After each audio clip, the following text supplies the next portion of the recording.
Class 10th में chemistry में सीखेंगे कार्बन तथा उसके यौगिक।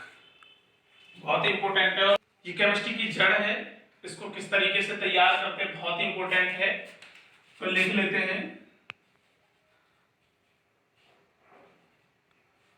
कार्बन तथा इसके यौगिक।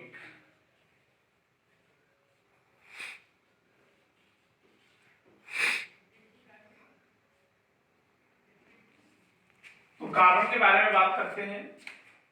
कार्बन जो हमारे पास है, सबसे पहले ये देखेंगे पीरियोडिक टेबल में कार्बन परमाणु कहां पर उपस्थित है और इसका जो एटॉमिक नंबर है, इसकी इंटरनल स्ट्रक्चर, आउटरनल जो सेल हैं उनके बारे में बात कर लेते हैं। तो सबसे पहले कार्बन की पूरी डिटेल ले लेते हैं। कार्बन जो है C6, कार्बन का एटॉमिक नंबर 6 होता है। अब यहां पर बात करते हैं तो 1s2, 2s2 और 2p2। हमारे पास जो कुल इलेक्ट्रॉन की संख्या 6 है, तो 2 और 2 4 और 2 6। तो सबसे पहले तो ये देखते हैं कि इसकी जो फर्स्ट सेल है वो 1s2, सेकेंड सेल है वो 2s2 और 2p2। 2p2 लास्ट में इलेक्ट्रॉन जो गया है वो p ऑर्बिटल में गया है, तो ये जो है हमारे पास p ब्लॉक का एलिमेंट है। हम यहां से निकाल लेते हैं, लास्ट में जो p में गया है वो हमारे पास p ब्लॉक का एलिमेंट है। सबसे बड़ी कक्षा यहां पर दूसरी है, तो पीरियड की जो संख्या रहेगी वो दूसरा पीरियड है इसके पास। ग्रुप की संख्या के बारे में बात करते हैं। यदि ग्रुप की संख्या नोट करते हैं तो आउटर शेल के सारे इलेक्ट्रॉन्स को जोड़ देते हैं। 2 इलेक्ट्रॉन यहां से और 2 इलेक्ट्रॉन यहां से, 4। और प्लस जब भी p ब्लॉक में एलिमेंट्स जाते हैं तो उसमें 10 इलेक्ट्रॉन ऑटोमेटिकली जोड़ देते हैं। 10 ग्रुप को हम आसानी से जोड़ देते हैं, क्योंकि p ब्लॉक का जो हमारे पास ग्रुप होता है वो 10 ग्रुप को छोड़ करके स्टार्ट होता है। 2 s ब्लॉक इसमें सम्मिलित होते हैं और 10 ग्रुप जो होते हैं वो d ब्लॉक के होते हैं। तो यहाँ पर हम 10 को पहले से ही ऐड कर लेते हैं। तो क्या करेंगे, ग्रुप की जो संख्या है वो हो जाएगी यहाँ पर 2 और 2 4 प्लस 10 और जोड़ देते हैं, तो ग्रुप यहाँ पर 14। नेक्स्ट यहाँ पर ये सीखेंगे कि सबसे कार्बन पहले हमारे पास किस स्थिति में होता है। यदि कार्बन की ग्राउंड स्टेट की बात करते हैं, ग्राउंड स्टेट जिसको आद्य अवस्था बोलते हैं, यानी उसकी रियलिटी क्या है, पहले उसके ऑर्बिटल में इलेक्ट्रॉन कहां कहां पर उपस्थित थे। तो कहां कहां पर उपस्थित की बात करते हैं, तो एक तो हमारे पास 2s ऑर्बिटल है। s का एक ही ऑर्बिटल होता है। p ऑर्बिटल जो हमारे पास है, p सब ऑर्बिटल है, उसके पास जो ऑर्बिटल्स की संख्या है वो 3 होती है, 2p। ऑर्बिटल इसके बना लेते हैं 2p। s में कुल इलेक्ट्रॉन्स की संख्या को एक सीधा बढ़ते हैं और एक उल्टा बढ़ते हैं, एक क्लॉकवाइज और एक एंटी क्लॉकवाइज। p के पास कुल इलेक्ट्रॉन्स की संख्या 2। अब यहां पर ये देखेंगे, जब इसे एक्साइटेड स्टेट में ले जाते हैं, एक्साइटेड स्टेट में ले जाते हैं तो क्या करना होता है, जो हमारे पास पेयर्ड इलेक्ट्रॉन होता है वो जंप करके सीधा सीधा अगले ब्लैंक ऑर्बिटल्स में चला जाता है। जब अगले ब्लैंक ऑर्बिटल्स में चला जाता है तो इसके पास 2s के पास कुल इलेक्ट्रॉन की संख्या 1। आगे सीखेंगे p के ऑर्बिटल जो हमारे पास 3 हैं उनके पास कुल इलेक्ट्रॉन्स की संख्या 3। तो सारे जो ऑर्बिटल्स हैं उनके पास अनपेयर्ड इलेक्ट्रॉन हो जाते हैं, अयुग्मित इलेक्ट्रॉन हो जाते हैं, जिनका मतलब होता है कोई भी इलेक्ट्रॉन ऐसा नहीं है जो जोड़े के साथ हो। जब जोड़े के साथ नहीं है तो कार्बन परमाणु की जो कंडीशन निकल करके आती है उसे हम लिख सकते हैं, क्या लिख सकते हैं, फर्स्ट कंडीशन ये निकल करके आती है कि इसकी जो ऑक्सीडेशन स्टेट है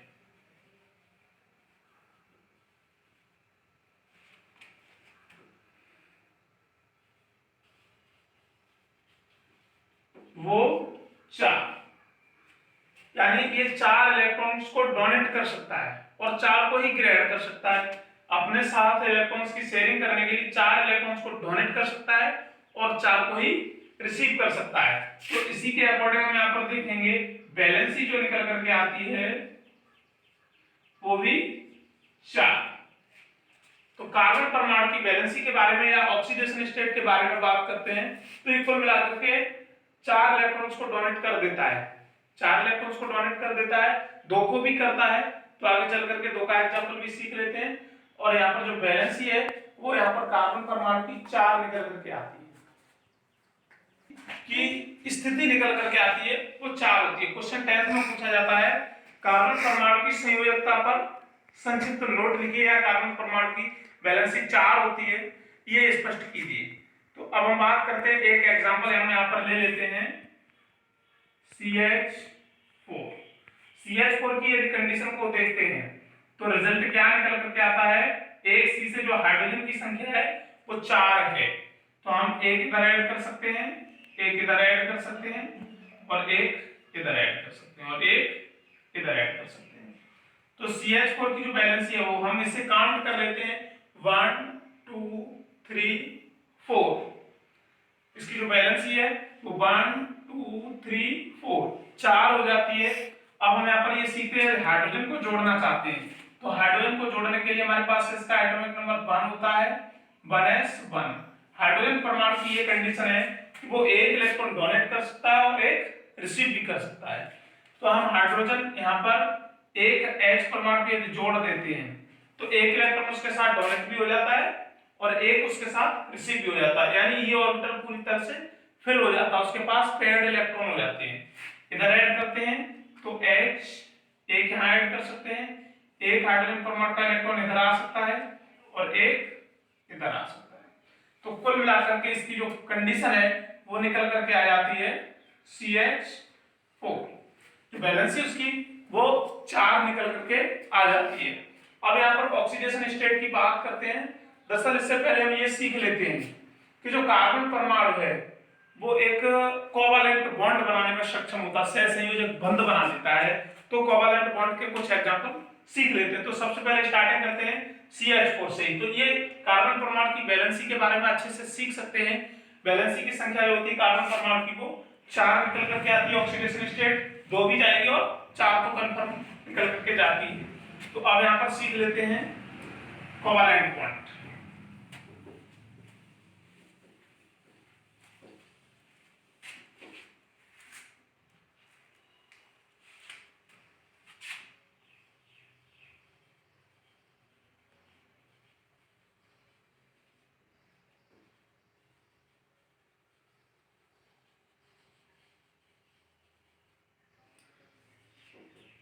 कार्बन परमाणु में कोवेलेंट बॉन्ड के बारे में सीखेंगे। कोवेलेंट बॉन्ड होता क्या है तो सबसे पहले ये सीख लेते हैं। पिछली क्लासेस में सीख करके आए बॉन्ड क्या होते हैं, बॉन्ड कितने प्रकार के होते हैं। तो सबसे पहले एक तो कोवेलेंट बॉन्ड, एक आयनिक बॉन्ड और एक कोऑर्डिनेट बॉन्ड। कोवेलेंट बॉन्ड की बात करते हैं तो इसमें जो सारे एलिमेंट्स होते हैं वो इलेक्ट्रॉन्स की बराबर बराबर की शेयरिंग करते हैं। यहां पर एक एग्जांपल लेते हैं जो अभी अभी लिया था CH4, CO2, CCl4। ऐसे एग्जांपल के बारे में सीख लेते हैं। यदि हम CH4 को सीखें तो कोवेलेंट बॉन्ड का निर्माण किस तरीके से हुआ है, CO2 को सीखें तो कोवेलेंट बॉन्ड का निर्माण किस तरीके से हुआ है, CCl4 के बारे में सीखते हैं तो कोवेलेंट का निर्माण किस तरीके से हुआ है। तो सबसे पहले CH4 मेथेन की बात करते हैं। तो मेथेन जो गैस का हमारे पास फॉर्मूला है वो है CH4। अब यहाँ पर जो सबसे पहले हम ये देखेंगे जो कार्बन परमाणु है वो हमारे पास सेंट्रल एटम है और सेंट्रल एटम हमेशा मध्य में रहता है। ये कंफर्म, हाइड्रोजन को कभी मध्य में नहीं लेकर के आएंगे, हाइड्रोजन हमेशा ऑलरेडी बाहर होता है क्योंकि वो केवल एक इलेक्ट्रॉन की शेयरिंग करता है। तो अब यहाँ पर ये सीखेंगे C का एटॉमिक नंबर 6, 1s2, 2s2 और 2p2। हाइड्रोजन का एटॉमिक नंबर 1, 1s1। कार्बन के पास जो आउटर शेल है उसमें कुल इलेक्ट्रॉन की संख्या जो है वो है यहाँ पर 2 और 2 4। तो 1 2 संख्या है वो कितनी हमारे पास ऐड है, 4, जिसको हम आसानी से कुल इलेक्ट्रॉन की संख्या हाइड्रोजन के पास 1 1 1। अब हाइड्रोजन क्या करेगा, हाइड्रोजन यहां से, हाइड्रोजन का हमारे पास ये प्रॉपर्टीज है कि उसके पास ये एक इलेक्ट्रॉन्स की आवश्यकता है, एक इलेक्ट्रॉन वो ऐड कर सकता है और एक ही रिसीव कर सकता है, एक ही डोनेट कर सकता है। तो हाइड्रोजन क्या करेगा, अपना एक इलेक्ट्रॉन डोनेट करने के लिए एक इलेक्ट्रॉन को रिसीव कर लेता है। यहां से भी हाइड्रोजन एक इलेक्ट्रॉन को रिसीव कर लेता है, तो उसके पास कुल मिलाकर के आउटर शेल में 2 इलेक्ट्रॉन हो जाते हैं, एक तो कार्बन का आ जाता है और एक हाइड्रोजन का हो जाता है। सेम कंडीशन सारे एलिमेंट्स करते हैं। आप इसमें ये सीखेंगे कार्बन परमाणु जो p ऑर्बिटल में हम कुल इलेक्ट्रॉन्स की संख्या 6 फिल करते हैं, अब यहाँ पर 2 है, अभी 4 इलेक्ट्रॉन्स की संख्या बाकी है। 4 इलेक्ट्रॉन्स की जब संख्या बाकी है तो कार्बन परमाणु 4 इलेक्ट्रॉन डोनेट कर रहा है, तो 4 इलेक्ट्रॉन को रिसीव भी कर सकता है। तो एक इलेक्ट्रॉन यहाँ से, एक यहाँ से 2, एक यहाँ से 3 और एक यहाँ से 4। अब हम इसे लिख सकते हैं C। एक इलेक्ट्रॉन यहाँ पर शेयरिंग हुआ है तो सिंगल बॉन्ड H। एक इलेक्ट्रॉन नीचे बराबर बराबर शेयरिंग हुआ है, एक डोनेट किया है तो एक रिसीव भी किया है, तो सिंगल बॉन्ड H। एक इधर रिसीव भी हुआ है तो एक डोनेट भी हुआ है, सिंगल बॉन्ड H। एक ऊपर रिसीव भी हुआ है तो एक डोनेट भी हुआ है, सिंगल बॉन्ड H। अब ये CH4 के स्ट्रक्चर बन करके तैयार हो गए। तो इसमें जो बॉन्ड है हम इसको बोलेंगे कोवैलेंट बॉन्ड।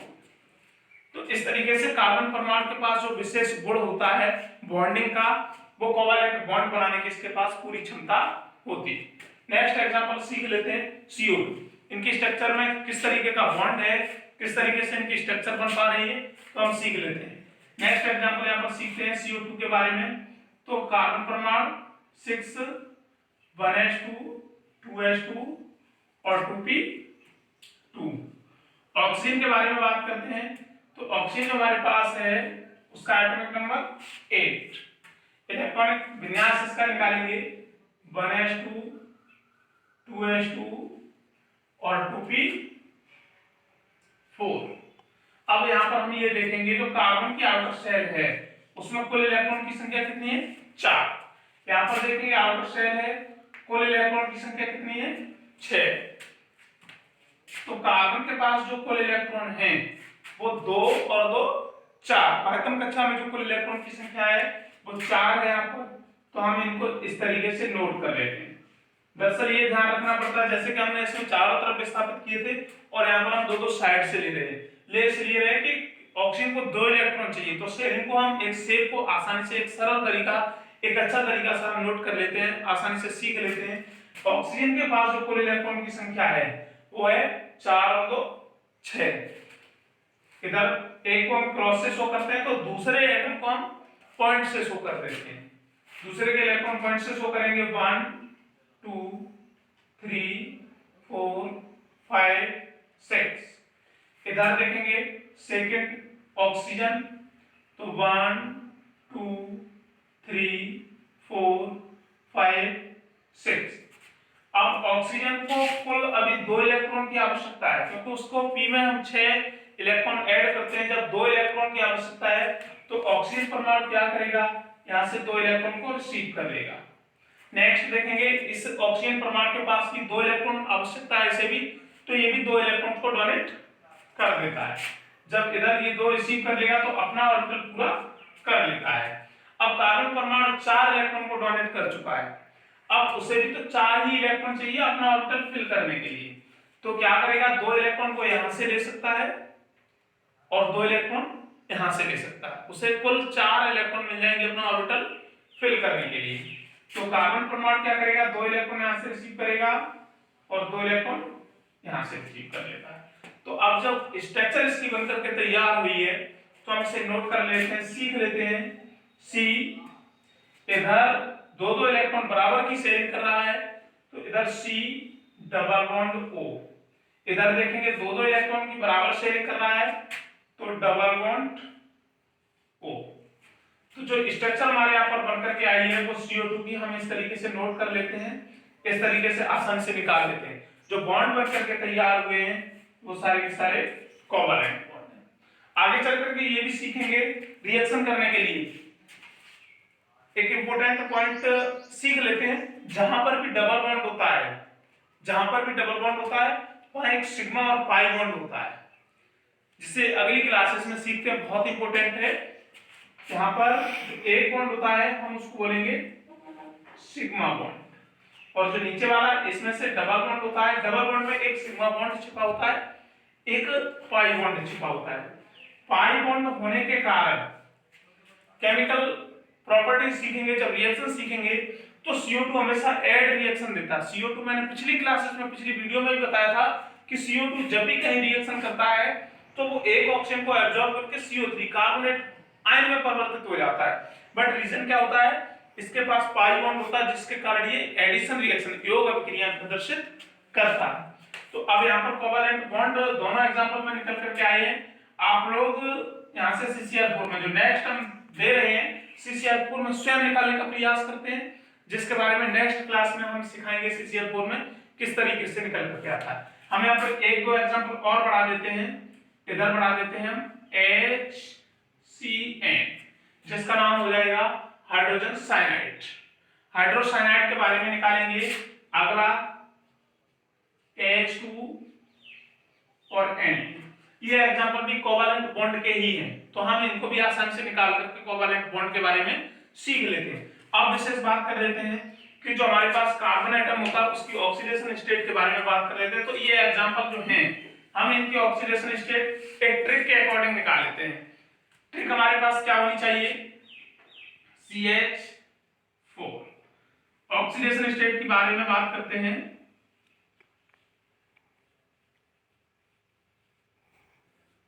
CH4 मेथेन अणु में सेंट्रल एटम इसका कार्बन परमाणु है, इसकी ऑक्सीडेशन स्टेट क्या है, एक H पर जो सिंगल हमारे पास हाइड्रोजन परमाणु है वहां पर पॉजिटिव बेस की संख्या 4 हो जाएगी।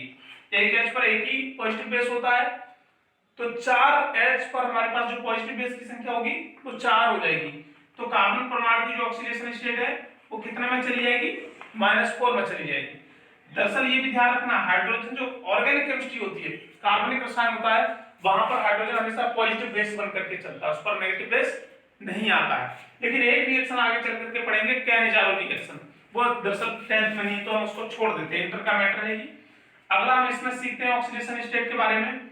तो हम यहाँ पर लिख लेते हैं CO2। CO2 में देखेंगे जो माइनस बेस की संख्या है, एक ऑक्सीजन पर -2 हो जाते हैं, तो 2 पर जो माइनस बेस की संख्या है वो कितनी हो जाएगी, 4। जब 4 हो जाएगी तो यहाँ पर पॉजिटिव बेस हम बराबर करने के लिए 4 लगा देंगे, तो कार्बन परमाणु की जो ऑक्सीडेशन स्टेट है वो कितनी हो जाएगी, 4। हम इस तरीके से आसानी से निकाल लेते हैं। एक एग्जांपल और सीख लेते हैं, H2CO3, जिसका नाम है कार्बोनिक एसिड। अब यहाँ पर जो सेंट्रल एटम है, अब ये भी बताया था कभी भी हाइड्रोजन परमाणु को सेंट्रल एटम नहीं बनाते हैं, और सेंट्रल एटम वही होता है जिस जो हमारे पास सबसे कम अवस्था में होता है, तो सबसे कम अवस्था में कार्बन परमाणु है। यहाँ पर जो माइनस बेस की संख्या है वो एक ऑक्सीजन पर 6 नेगेटिव, ओ सॉरी 2 नेगेटिव। अब यहाँ पर 3 ऑक्सीजन पर जो नेगेटिव बेस की संख्या हो जाएगी वो 6, तो पॉजिटिव बेस हाइड्रोजन पर कितने हो जाएंगे, 2। अब इधर का मैटर 6 नेगेटिव में है हमारे पास, तो इधर का मैटर 6 पॉजिटिव में करना चाहिए। तो यहाँ पर जो पॉजिटिव बेस की संख्या है वो 4 और 2 6, तो ऑक्सीडेशन स्टेट इसकी ऑलरेडी कितनी निकल करके आ रही है, 4। तो कार्बन परमाणु की ऑक्सीडेशन स्टेट के बारे में बात करते हैं तो 4 हो जाती है। अब यहाँ पर वैलेंसी भी इसकी 4 होती है, तो सारे एलिमेंट्स 4 में ही कन्वर्ट होते हैं। इस प्रकार से हम इनकी ऑक्सीडेशन संख्या को भी निकाल सकते हैं। जो अगले एग्जांपल दिए हैं इन्हें हम घर से सीखने का प्रयास करते हैं, इन्हीं को हम कल दोहरा देंगे नेक्स्ट क्लासेस में।